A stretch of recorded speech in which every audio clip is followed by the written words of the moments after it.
Welcome back to Key Messianic Prophecies, a podcast brought to you by Telios, a private 501c3 nonprofit foundation dedicated to the research and accurate teaching of the Bible, founded by Bill and Jeanette Stewart. On this episode, we will continue our look at the book of Psalms with Psalm 16. And Psalm 16 is pretty interesting to look at in terms of Messianic prophecy. Early Christians like Peter and Paul really gravitated toward the psalm as being messianic.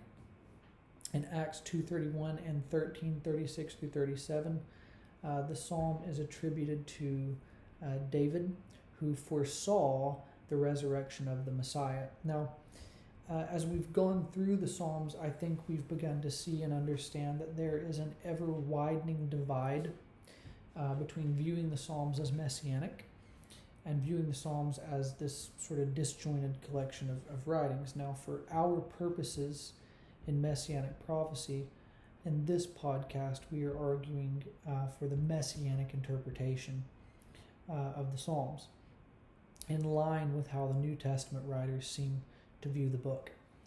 So in order to do that, we need to go back and look at Psalm 16 in its literary context.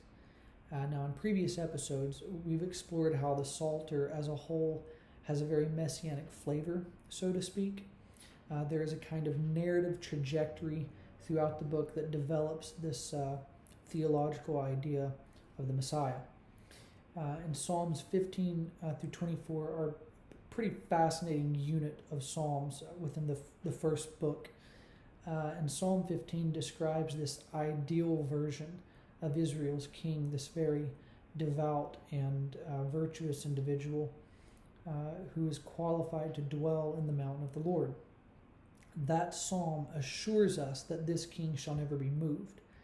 Yet what Psalm 16 shows us about this king is something very interesting, and is no doubt why early teachers in the church ran to this psalm in light of what happened to Jesus.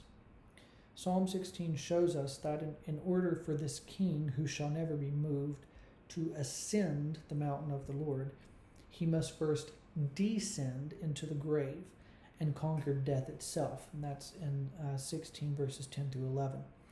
Now there is some scholarly debate regarding whether or not this king is actually meant to rise from the grave, or if he is simply meant to be spared from death. This debate hinges on the interpretation of the Hebrew word translated in verse 10 as decay. Some argue that this word is better translated as pit, as if to suggest that the Lord will keep this king from ever having to experience death. However, contextually, there are some pretty significant indicators in the broader sections of Psalm 15 to 24 that suggest a literal death is in view here. Consider that Psalm 17 explicitly states that the king will be surrounded by his enemies, and Psalm 22:15 specifically states that the king will be put into the dust of death. Psalm 17:15 also speaks of confidence in seeing the presence of God in spite of death. And all of this is merely contextual work and has yet to touch on the grammar of the psalm.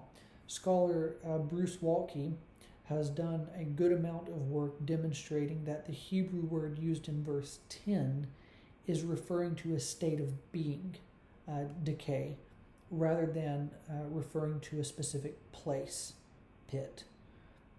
Seth Postal's article on Psalm 16 in the Moody Handbook of Messianic Prophecy further explores the grammatical nuances through a discussion of poetic parallelism to suggest that decay is in view here in connection with the idea of flesh.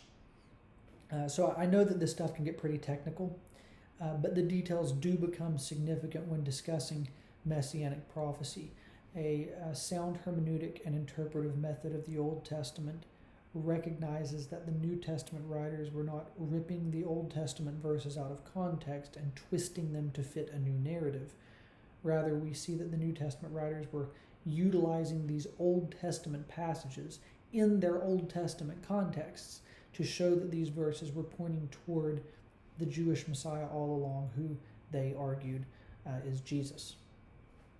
So that is a general overview of Psalm 16 and the discussion surrounding the messianic language of the psalm. If you would like to explore that further on your own, I would really encourage you to pick up Bruce Waltke's book, The Psalms as Christian Worship, a Historical Commentary, and also check out Seth D. Postal's article on Psalm 16 in the Moody Handbook of Messianic Prophecy. Thank you for joining us for this episode of Key Messianic Prophecies, and on the next episode we will be taking a look at Psalm 22.